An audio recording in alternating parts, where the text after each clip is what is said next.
वर की तलाश में इधर उधर भटक रहा था। एक दिन बहुत सोच समझकर उसने एक प्रतियोगिता रखने का फैसला किया और उसने घोषणा करवाई कि जो कोई भी एक दिन के अंदर अंदर उसके पास 5 सोने की मुर्गियां लेकर आएगा और उसके सवालों का सही जवाब देगा, उसी के साथ वो अपनी बेटी की शादी कर देगा। ये एक बहुत ही अच्छा अवसर था क्योंकि राजा बहुत पैसे वाला था। उसकी जमीन जायदाद इतनी थी कि जो भी उनकी बेटी से शादी करता हमेशा के लिए सुखी रहता।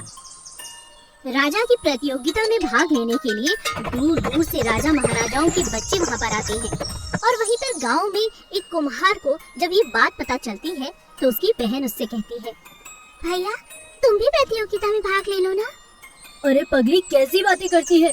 तूने प्रतियोगिता के नियम नहीं सुने? राजा कहता है कि 5 सोने की मुर्गियां लानी है। 5 सोने की मुर्गियां मैं कहाँ से लाऊंगा?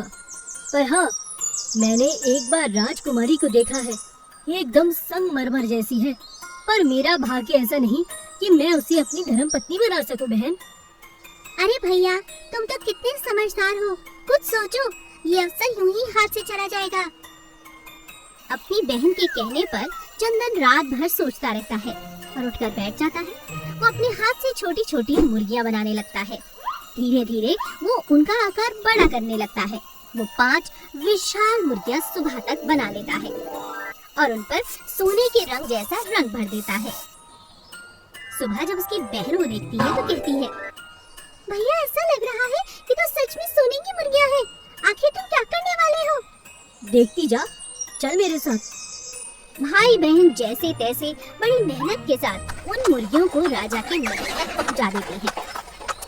राजा यह देखकर हैरान था कि कुम्हार की इतनी हिम्मत कि वो राजकुमारी के साथ शादी करना चाहे। फिर भी अफसर तो अफसर होता है। तो राजा सवाल लेकर चंदन के पास पहुंचता है और कहता है, ये मुर्गियां तुमने बनाई हैं? जी महाराज, मैंने बनाई है।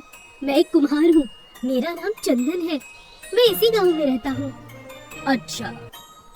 राजा अपना पहला सवाल पूछता है, मैंने तो 5 सोने की मुर्गियां मंगवाई थी, तुम ये मिट्टी की मुर्गियां लेकर आए हो, इस बारे में तुम्हारा क्या कहना है? चंदन राजा को जवाब देता है, महाराज, मुझे तो लगता है कि हमारे देश की मिट्टी और खास तौर पर हमारे गांव की मिट्टी सोने से कम नहीं है महाराज। हमारी मिट्टी बहुत अच्छी है और इस पर सोने का रंग भर दिया है क्योंकि ये रंग सबको प्रिय होता है, भगवान को भी और आपको भी। मुझे नहीं लगता कि मेरी मिट्टी के आगे सोने का कोई भी मूल्य है, इसी कारण मैंने मिट्टी से अपनी मुर्गियों को बनाया है महाराज। राजा चंदन की बात से बहुत प्रभावित हुए। उन्हें अभी तक इस तरह का एक भी जवाब अच्छी तरह से नहीं मिला था। उन्होंने अपनी बेटी की शादी चंदन से कर दी और यह सब देखते ही रह गए। अब चंदन बहुत खुश था। वो उसी गांव का राजा बन चुका था जिस गांव का वो कभी कुम्हार हुआ करता था। इसीलिए कहते हैं, अवसर पर अपनी बुद्धिमानी से काफी चीजें अच्छी की जा सकती हैं। सोने का मगरमच्छ का अंडा। तालाब में बड़े बड़े मगरमच्छ रहा करते थे। उसी तालाब में एक जल परी भी रहा करती थी। मगरमच्छ जल परियों का हमेशा ख्याल रखते थे, कभी उन्हें कोई परेशानी नहीं होने देते थे। साथ ही परियां भी इस बात का बहुत ध्यान रखती थी कि कभी भी उनके कारण किसी भी मगरमच्छ को कोई परेशानी ना हो। एक दिन एक छोटा मगरमच्छ अपनी माँ के साथ बैठा हुआ था। उसकी माँ अंडे दे रही थी, लेकिन माँ बहुत उदास थी। बच्चे ने अपनी माँ से पूछा, माँ क्या बात है, तुम बहुत परेशान हो? इन अंडों से मेरे छोटे भाई बहन आने वाले हैं ना बाहर। गर्भवती माँ अपने बेटे से कहती है, हाँ बेटा, तू बिल्कुल ठीक कहता है, लेकिन मेरी चिंता दिन प्रतिदिन बढ़ती ही जा रही है। इस जंगल में आए दिन ऐसी बहुत बुरी बुरी वारदातें होती हैं। कहीं किसी ने हमारे अंडे चुरा लिए, तोड़ दिए या उन पर हमला कर दिया तो क्या होगा? मुझे बहुत डर खाए जा रहा है। न धरती पर रह पा रही हूँ न पानी में। अब तो भगवान ही कोई चमत्कार दिखाए। मैं अपने बच्चों को इस तरह हमेशा नहीं खो सकती। पिछली 2 बार से मेरे अंडे हमेशा किसी न किसी वारदात का शिकार होते आए हैं। माँ बेटे की ये बात जल में रहने वाली परी सुन लेती है। परी तुरंत बाहर आती है और मगरमच्छ की माँ से कहती है, अरे अरे, इतनी बड़ी बात और तुमने मुझे नहीं बताई? ये कब हुआ? ये कैसे हुआ? हम परियों के इस जल में रहते हुए तुम लोगों के साथ कुछ भी छल नहीं हो सकता। तुम्हें बिल्कुल भी चिंता करने की जरूरत नहीं है बहन। मैं जादू से तुम्हारे अंडों का रंग बदल दूंगी और ये सोने के मजबूत अंडे बन जाएंगे जिन्हें उठाना नामुमकिन होगा। और जैसे ही इनका समय आएगा ये अंडों से बच्चे बाहर निकल आएंगे और वो भी बिल्कुल सुरक्षित। क्या ऐसा हो सकता है? क्या तुम्हारे पास ऐसा जादू है परी? मगरमच्छ की माँ परी से पूछती है। तब परी जवाब देती है, हाँ हाँ बिल्कुल, अगर पहले बताया होता तो 2 बार जो बुरा अनुभव तुम्हारे साथ हुआ है वो भी ना होता। तभी मगरमच्छ अपने अंडे परी को दिखाती है। परी अपनी छड़ी घुमाती है और अंडे सुनहरे रंग के हो जाते हैं और वो इतने भारी हो जाते हैं कि उन्हें उठाना नामुमकिन था। अब आराम से मगरमच्छ और उसकी माँ पानी में रहने लगे। कुछ हफ्तों के बाद अंडे फूटे और उनमें से बच्चे बाहर आए। माँ मगरमच्छ बहुत खुश थी, उसका बेटा भी बहुत खुश था। वाह वाह मेरे भाई बहन, बहुत अच्छा बहुत अच्छा। माँ हमें परी को धन्यवाद कहना चाहिए। हाँ बेटा, तुम बिल्कुल ठीक कहते हो। माँ मगरमच्छ परी को धन्यवाद देती है और खुशी खुशी अपने बच्चों का ख्याल रखती है। एक जंगल में एक शेर और एक घोड़ा बहुत ही ज्यादा पक्के दोस्त थे। दोनों हमेशा साथ साथ रहते थे। एक दिन शेर शिकार के लिए निकलता है। शिकार के पीछे पीछे बहुत दूर तक वो निकल जाता है। राजा शेर को शिकार तो नहीं मिलता, लेकिन उसे रास्ता भूल जाता है।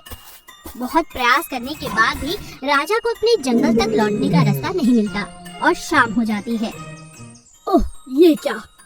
शाम ढल गई और मुझे अभी तक घर जाने का रास्ता तक नहीं मिल रहा। इस अनजान जंगल में मैं कैसे रह सकता हूँ? ये मेरी जान के लिए खतरा हो सकता है। अब मैं क्या करूँ? राजा शेर अपनी जान बचाने के लिए इधर उधर छुपने की कोशिश करता है, मगर जैसे ही उसकी आंख लगती है एक शिकारी उसका शिकार कर लेता है और उसे बड़े से जाल में डालकर अपने साथ घसीटना शुरू कर देता है। कौन है?